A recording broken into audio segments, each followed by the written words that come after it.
BPL এর পঞ্চম আসরে শিরোপা অক্ষুণ্ণ রাখতে চায় চ্যাম্পিয়ন ঢাকা ডায়নামাইটস। বিদেশি কোটায় ফ্র্যাঞ্চাইজিটি ইতিমধ্যেই দলে ভিড়িয়েছে শেন ওয়াটসন, মোহাম্মদ আমের, সুনীল নারায়ণ, শাহিদ আফ্রিদিদের। আইকন ক্যাটাগরিতে সাকিবকেই পছন্দ ডায়নামাইটসের। আসছে বিপিএল, কিন্তু তার আগেই পঞ্চম আসরের জন্য ফ্র্যাঞ্চাইজিগুলো দল গুছিয়ে ফেলেছে, বিশেষ করে বিদেশি কোটায়। 16 সেপ্টেম্বর নিয়ম রক্ষার প্লেয়ার্স ড্রাফট, আর 4 নভেম্বর শুরু হবে টুর্নামেন্ট। এই তালিকায় সবচেয়ে এগিয়ে ঢাকা ডায়নামাইটস। আগে ভাগে সেরাদের ডেরায় ভিড়িয়ে শ্রেষ্ঠত্ব ধরে রাখতে চায় বর্তমান চ্যাম্পিয়নরা। বিদেশি কোটায় শেন ওয়াটসন, শাহিদ আফ্রিদি, মোহাম্মদ আমির, এভিন লুইস, আসেলা গুনারত্নে, সুনীল নারায়ণ আর কুমার সাঙ্গাকারা নিশ্চিত। We've taken Sunil Narayan from the West Indies, Asela Gunaratne from Sri Lanka, তারপরে Rovman Powell, Shane Watson is a big name for the Dynamites this year. So এরকম করে আমরা দল গুছিয়ে ফেলেছি almost by February I think we were ready. Icon ক্যাটাগরিতে এবার দলবদল হবে অনেকের, তবে সাকিব আল হাসানকে ধরে রাখতে চায় ঢাকা। সঙ্গে কোচ হিসেবে থাকছেন খালেদ মাহমুদ। একাদশে 5 বিদেশি খেলানোর ব্যাপারে যে আলোচনা চলছে তাতে গভর্নিং কাউন্সিলে আস্থা ফ্র্যাঞ্চাইজিটির। আমাদের কোনো এখানে কোনো মতামত নেই।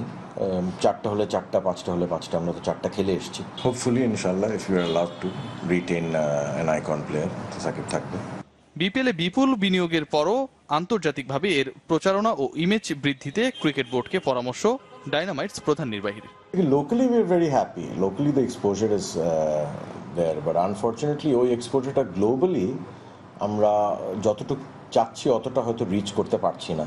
রিয়াসাদ আজিম, চ্যানেল 24, ঢাকা। বেতন কাঠামো ইস্যুতে অস্ট্রেলিয়ান ক্রিকেটার্স অ্যাসোসিয়েশনকে পূর্ণ সমর্থন জানিয়েছে বৈশ্বিক ক্রিকেটারদের সংস্থা ফিকা। এদিকে অচিরেই সংকট কাটবে অস্ট্রেলিয়ার ক্রিকেটের, এমনটাই আশাবাদ ব্যক্ত করেছেন গ্রেগ চ্যাপেল এবং জেসন গিলেস্পি। স্থবির অবস্থার জন্য দুপক্ষের সমালোচনা করেছেন সাবেক অজি উইকেট রক্ষক ইয়ান হিলি। বেকার অস্ট্রেলিয়ার 230 ক্রিকেটার, এবার পাশে পেল ফেডারেশন ইন্টারন্যাশনাল ক্রিকেটার্স অ্যাসোসিয়েশন ফিকাকে। 20 বছর ধরে চলা রেভিনিউ মডেল অনুযায়ী বোর্ডের রাজস্বের অংশ ক্রিকেটারদের পাওয়া উচিত বলে দাবি করেছে সংগঠনটি। অন্য বোর্ডগুলোকেও এই মডেল অনুসরণ করার অনুরোধ করেছে ফিকা। এদিকে অন্তত আরও 1 বছর ক্রিকেট অস্ট্রেলিয়াকে পুরনো চুক্তির আওতায় থাকার আহ্বান জানিয়েছেন সাবেক অজি অধিনায়ক মাইকেল ক্লার্ক। ক্রিকেটাররা খেলতে চায়, তাদের সে সুযোগ করে দিতে অন্তত 1 বছর পুরনো চুক্তি বহাল থাকুক। এ সময় সমঝোতার পথ নিশ্চয়ই খুঁজে পাওয়া যাবে।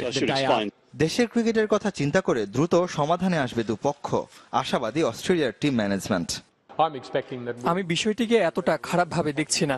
বেতন কাঠামো নিয়ে বোর্ডের সাথে ক্রিকেটারদের সমস্যা থাকতেই পারে, এর সমাধানও রয়েছে। আমি আশা করব দ্রুত এক টেবিলে বসে সবাই সমাধান করবে। উভয় পক্ষে চমৎকার কিছু মানুষ রয়েছে যারা ক্রিকেটের ভালো চায়। সবাই যখন সমাধানের পথ খুঁজছেন তখন এসিএ আর সিএ কে এক হাত নিয়েছেন সাবেক উইকেট রক্ষক ইয়ান হিলি। বিষয়টি নতুন নয়, তাই অন্তত 1 বছর আগে এ নিয়ে আলোচনা করা উচিত ছিল দুপক্ষের, মত হিলির। শুক্রবারের মধ্যে আলোচনায় বসতে পারে দুপক্ষ, আভাস অস্ট্রেলিয়ার গণমাধ্যমগুলোর। রেদওয়ান শুয়েব, চ্যানেল 24। এদিকে কনফেডারেশনস কাপের পর বড় ধরনের পরিবর্তন আসছে ফিফা র্যাঙ্কিংয়ে। শীর্ষস্থানে ওঠা নিশ্চিত করল জার্মানি। ব্রাজিল আর্জেন্টিনাকে টপকে আবারও ওয়ার্ল্ড নাম্বার 1 হতে চলেছে বিশ্ব চ্যাম্পিয়নরা। এপ্রিল থেকে র্যাঙ্কিংয়ের শীর্ষস্থান দখলে রেখেছিল ব্রাজিল। 6 জুলাই প্রকাশ পাবে জুলাই মাসের র্যাঙ্কিং। কনফেডারেশনস কাপে তৃতীয় হওয়া পর্তুগাল 8 নম্বর থেকে উঠে আসবে 4র্থ স্থানে, আর রানার্স আপ চিলি নেমে যাবে 7-এ। উরুগুয়েতে অজ্ঞাতনামা দুর্বৃত্তরা ভেঙে ফেলেছে লুইস সুয়ারেজের মূর্তি। রোববার সাল্টোতে বিধ্বস্ত অবস্থায় পাওয়া যায় মূর্তিটি। পাশে ফেলে যাওয়া চিঠিতে লেখা রয়েছে, আমি মেসির বিয়েতে গেলাম, ফিরছি কদিন পর। পুলিশের ধারণা মদ্যপ কোনো ব্যক্তি এই ঘটনা ঘটাতে পারে। আপাতত মূর্তিটি সংস্কারের জন্য সরিয়ে নেওয়া হয়েছে। এবছরই বুয়েন্স আইরেসে একইভাবে লিওনেল মেসির মূর্তিরও ক্ষতি সাধন করেছিল দুর্বৃত্তরা।